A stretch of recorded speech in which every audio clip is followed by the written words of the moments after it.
And you have to see my son. You don't know how good he is. Would you let him fight? Listen, in my life, I never teach him anything. Like everything he knows is because he saw it. I never ever put him in a class like come here and do something. He's the one who's always asking me and to the coaches like when we finish the training, he goes and he likes, hey, do you mind to do punch with me or do you mind to be with me and teach me something? Yeah. Do you think he'll follow you? Do you think he'll do it? If he wants to fight, I'm gonna go with you. Let's do it. Whatever you wanna do it. He's good. He's good. For me, the most important, I want him to be happy and to realize that he has something to do in this life. Some purpose. Some purpose, exactly. But if he wants to end up fighting or not, that's not my choice. It's not my choice. I'm not gonna have to live with that. Ilia Topuria, the current UFC lightweight and former UFC featherweight world champion. A man assigned with the task of headlining their signature event at the White House. I recently travelled to Spain to spend the day with Ilia in his Madrid home. We spoke about the White House card and the magnitude of the event and of course, facing Justin Gaethje. We also spoke about the prospect of moving up in weight to face Islam Makhachev. If you want to see that interview, it's already available on this channel. Part 2, which you're about to watch, is more about the man. I wanted to find out what makes Ilia Topuria tick, from his childhood to where he's at right now. A more in-depth conversation about the man. So here you have it. Kick back, relax. This is part 2 of At Home with Ilia Topuria.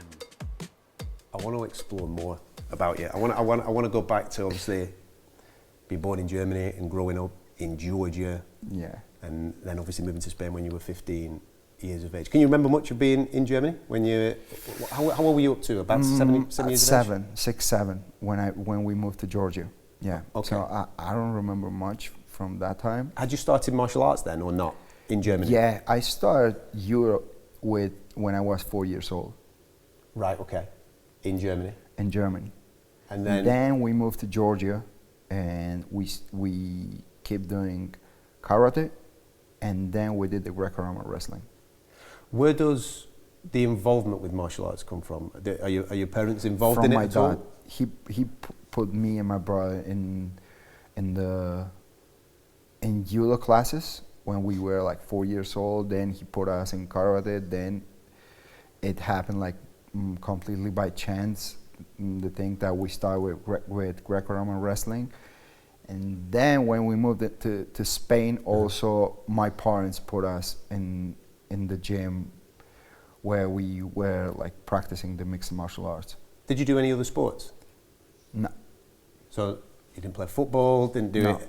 You were just purely all in mixed martial arts, always. on MMA? Always. Or it was wrestling or judo, karate, boxing, I don't know, whatever, jiu-jitsu. Can you remember the first time that you saw the UFC? The first time when I saw the UFC, actually I remember it. It wasn't the UFC. It was a fight between Jose Aldo and Uriah Faber and In WEC? yeah, exactly that one. Okay. I remember that fight that Jose Aldo, he won by leg kicks. Yeah.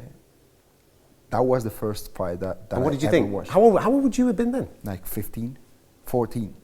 So you were training martial arts, you were doing your thing, No. you had no knowledge really of the UFC? No idea about the UFC, no idea about jiu-jitsu, no idea about like anything.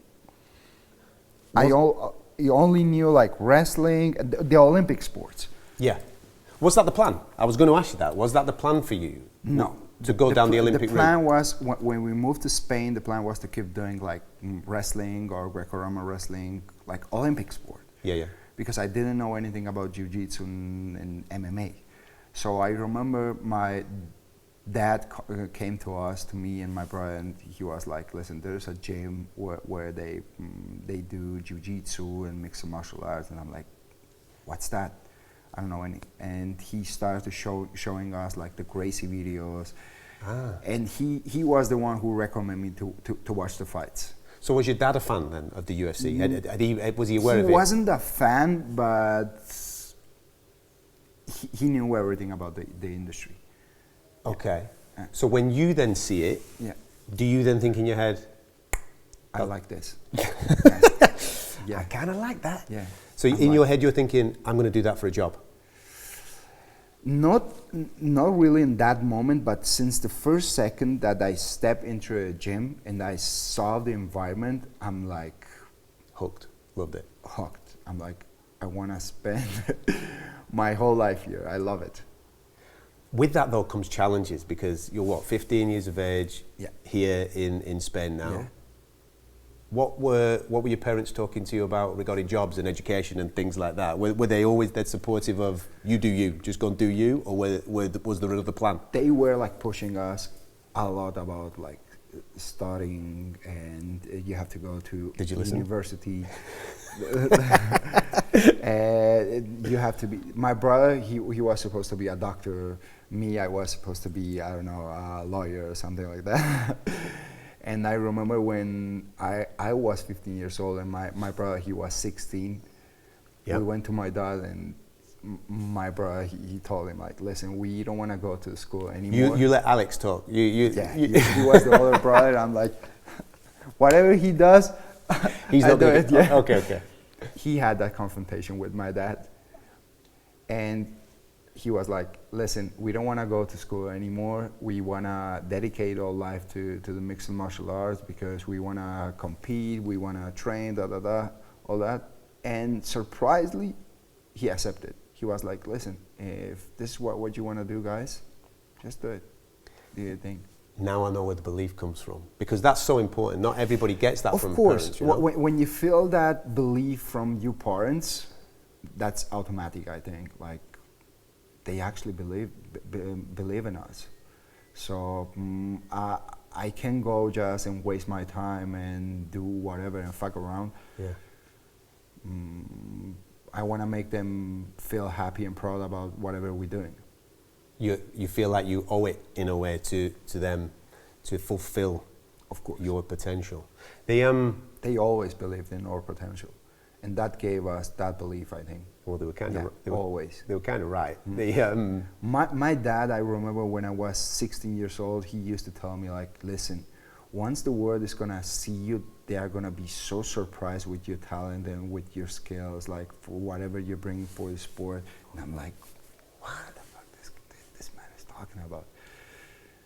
Yeah, but that must do some unbelievable things for your mentality as a 15, 16-year-old kid, man. Yeah. I need to spend some time with your dad, man. He's the man. I love him so much. Once you've got that support and you've got that belief, there's a reality to this sport of breaking in and making your way. How hard is it at the start of trying to get fights, of trying to build a career, of trying to build what you've built? In reality, it's very, very hard. And specifically at that time in Spain, we didn't have any events. It was so hard to get fights. You don't have anyone to represent you like to the big leagues, or even a support. So I had to work in 4 jobs to be able to compete. What did you do? Tell me what you did. Come on, give me the jobs. I was working on the beach, like with the hammocks. It's how do you say that? So we would class them as sun lounges. So you would be put sol lounges. You say sol. Yeah. We call it a sun lounger. So you were looking after those on the beach. Exactly. We're working on that. I was working on selling clothes in a store. In a store. Yeah, I was working also 1 day in a week security, and I was also working as a how do you say, like, as a coach for grappling. Wow! Yeah. All at the same time. All 4 jobs at the same time. And different days in a week, I had like my schedule. I remember doing my schedule. I had like writing down like, at this time I'm gonna do this. At this time I'm gonna do that. always I was very organized kid. Always. I used to organize my schedule for a week, for a month, for everything. Like from this hour to this hour, I'm gonna do this, I'm gonna do that, and I used to record everything, all my training sessions. And then I used to go to my house and watch it, and I'm like, what are the weaknesses that I feel that I have? Like I get tired when I do boxing, I feel my arms tired, I feel my legs tired, I need to improve my reaction, I need to do this, and I used to put those trainings in my schedule, you know, to get better. Because I was my number one fan. I used to record it, watch it, and I'm like, I like to watch this. If I'm a fan and I go and I pay for a ticket, I will be happy to do it. That's an amazing amount of self-awareness, to understand what the weaknesses are at that particular time, to be able to try and correct those weaknesses. So how do you go about correcting them? Hey, Perlita! How do I correct it? Like, I used to watch it, and did you correct them yourself, or did you have coaches that you would have conversations with? No, myself. I used to watch it like at the night after the trainings, and I'm like, listen, I need to improve the reactions when they throw me a jab, for example. I need to be more like fast to counter it, or I have to shoot a takedown, or whatever. Like, I have to make the fight entertained all the time. I've got something on this in a minute because of your style, the way that it's changed from pre-UFC to where it is at right now. Yeah. But before you then start off as a pro, you turned pro at 18? 18. 18 years of age. How hard was it to get fights in Spain? Because, like you've just said, there is no MMA. I remember I started, I got 4 fights, and then there was a point where it was basically impossible to get a fight. And I was like, what I'm gonna do now? Because I don't have any money. I'm working just to survive. Yeah. I don't have any news about the fight. What I'm gonna do? And there was a gym in Sweden, All Stars Gym. Majid. Yeah. Where Alexander Gustafsson was training at that gym, and I knew it. And he was preparing for a fight against John Jones. He was fighting for the title. Right. And I'm like, if I go to that gym, for sure there is someone, like a manager, someone that represents the guys that they train there, that if he sees me. You knew. You knew that all it needed was someone to see your talent, and away we go. If someone is gonna see my talent, they are gonna give me the opportunity to fight in some events or whatever. So you went to Sweden? I went to Sweden, but there's a story before that too, because I didn't have any money to go to Sweden, to travel there, to stay there for a week. So I had to talk to my friend. He gave me the money.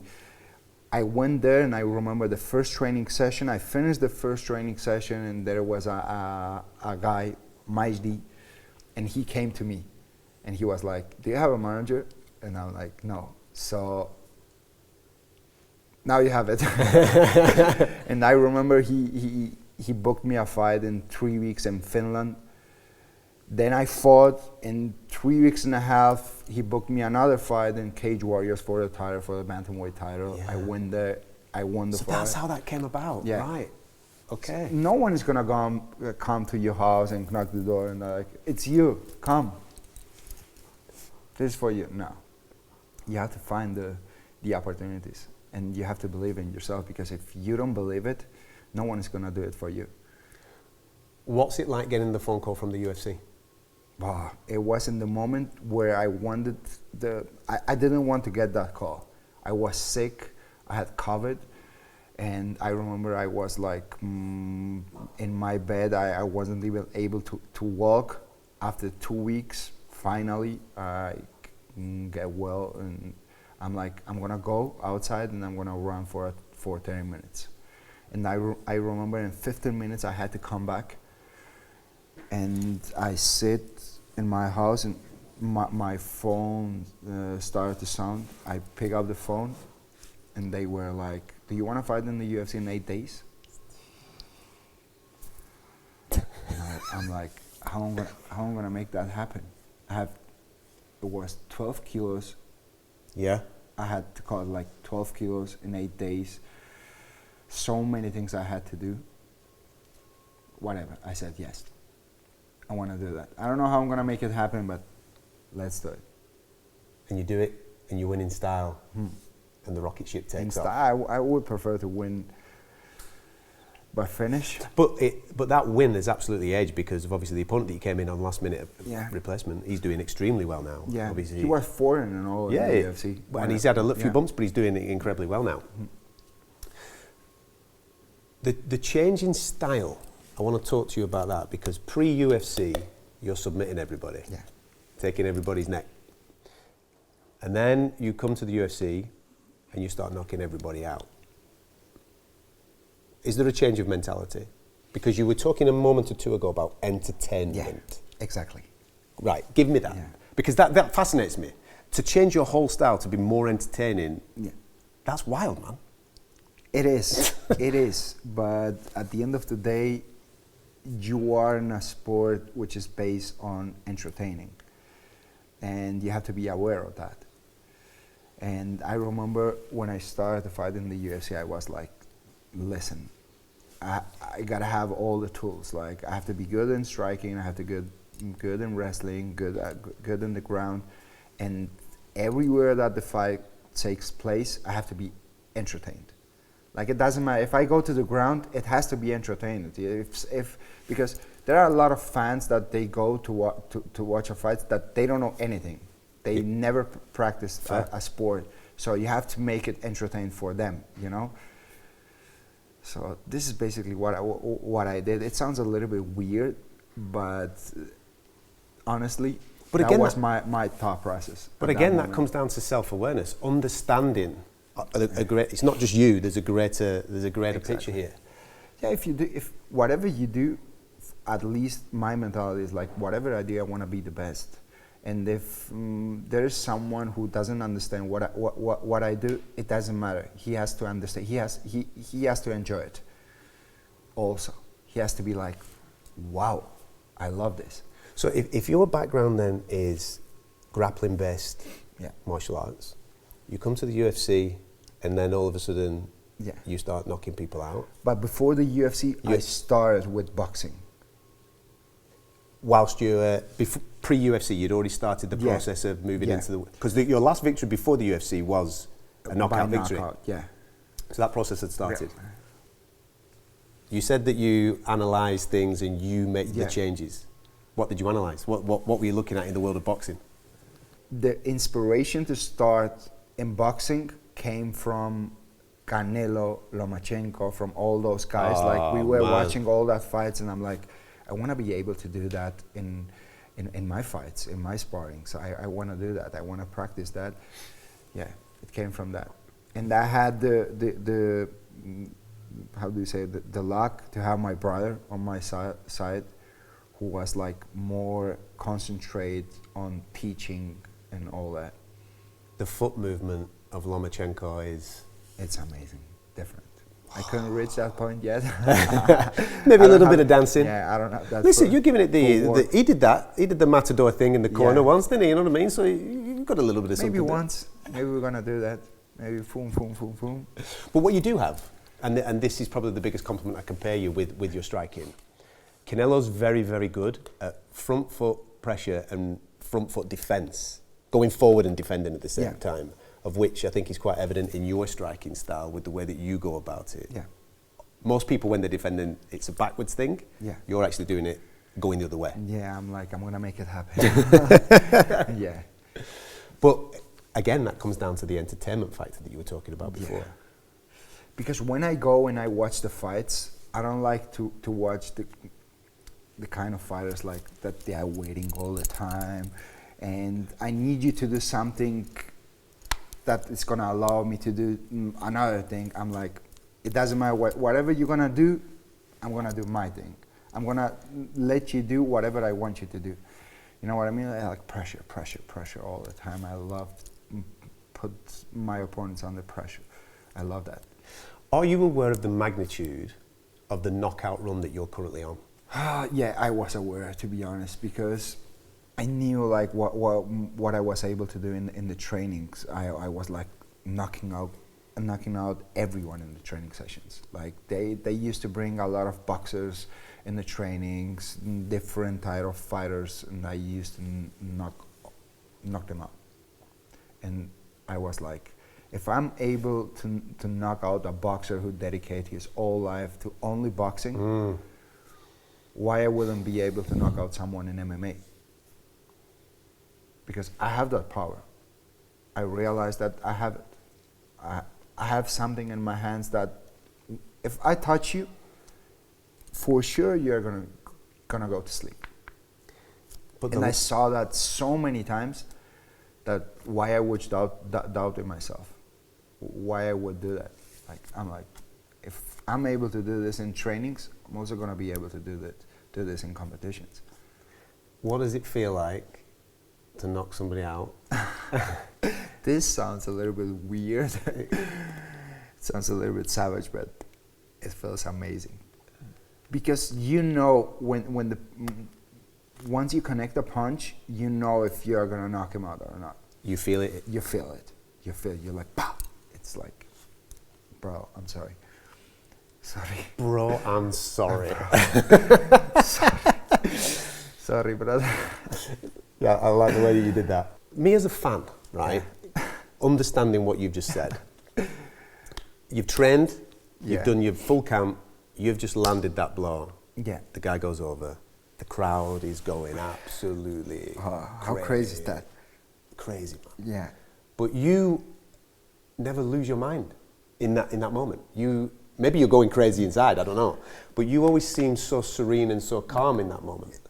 Because to be like, I'm not surprised at all, because before the fights I always know that I'm gonna knock him out. It's like I know that all I need is one punch, and at one point of the fight, I'm gonna connect that punch. It's gonna happen. It's gonna happen. I just have to be patient. I have to, whatever I do, it has to be very clean. I have to protect myself all the time. I have to move my head, because it's a fight. You don't have to take unnecessary punches. You know what I mean? So I'm waiting for my opportunity all the time, because I know it's gonna arrive. It will come. I'm gonna have that opportunity. When? I don't know. I'm opening that hole all the time, like bam, bam, bam, bam, bam. And when I see it, I'm like, I'm coming. Bah! Are you looking for patterns?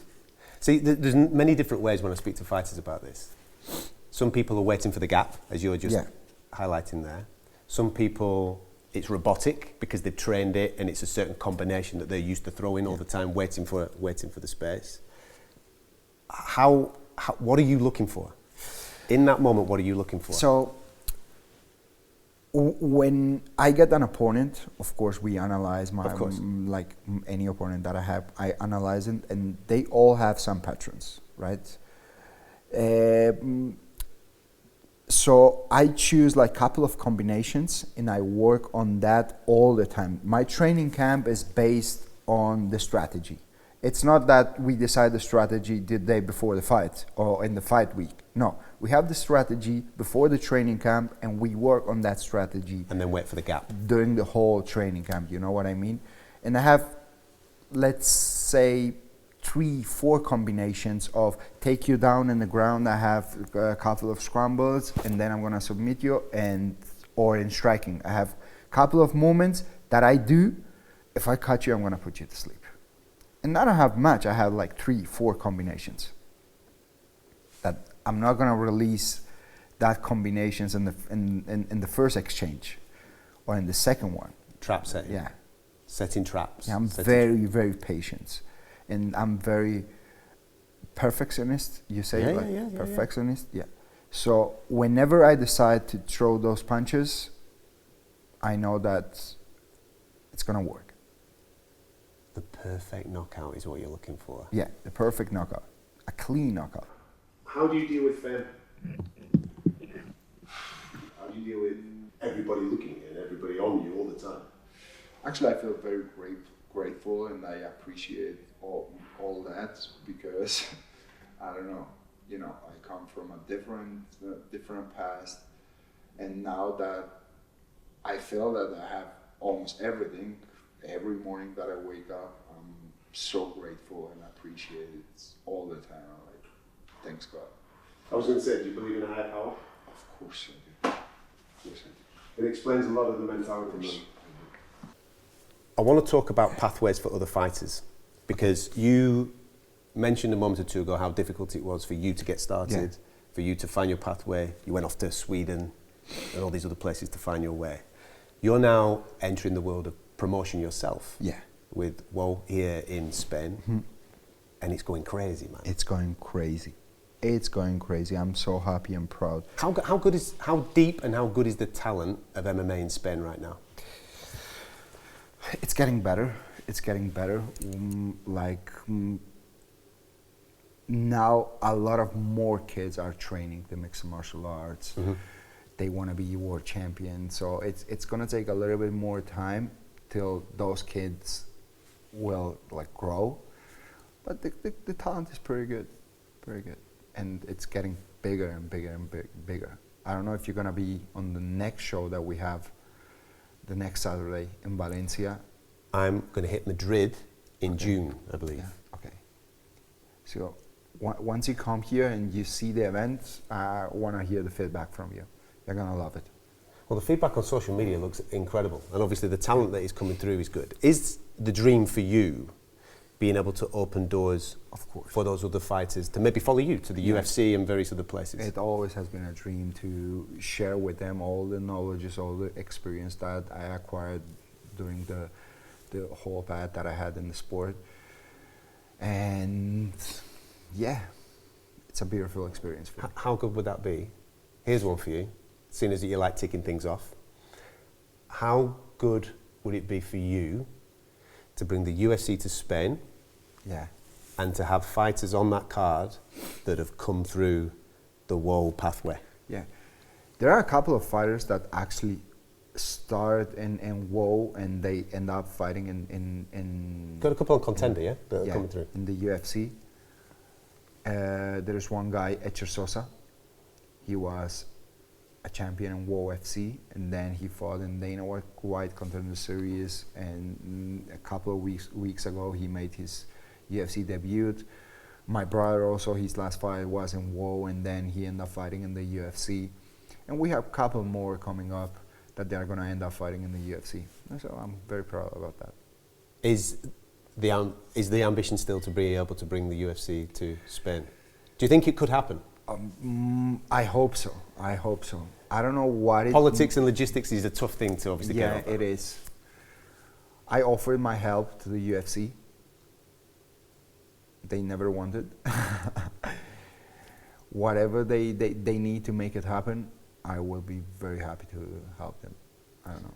Because headlining the Bernabeu... It will be crazy. I went in there for a football game recently, the roof on. Yeah. And I was thinking, in the centre circle there, to have the octagon. The octagon in the middle. That will be crazy. That will be crazy. I'm open to do it. They're going to get crazy.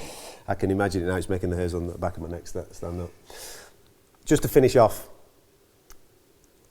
in June, obviously it's great to have you back in competition. For the people that are going to be tuning in with this signature card at the White House, I know it's a daft question, but what can they expect?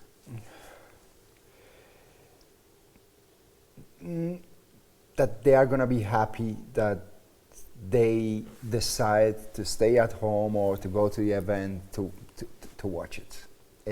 They are not going to feel that they waste their time. Actually, they are going to be like so happy to took that decision to watch the fight. They are going to love it.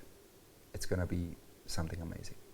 A very special event with a very special fight. My man. Thank you very much for your time. My pleasure. Thank you very much. Cool? Happy Que grande. Hey. Thank you very much, my bro. We're going to finish like that. Bro, you don't know how many times they ask me from where that come from. Just came off the top of your head. I don't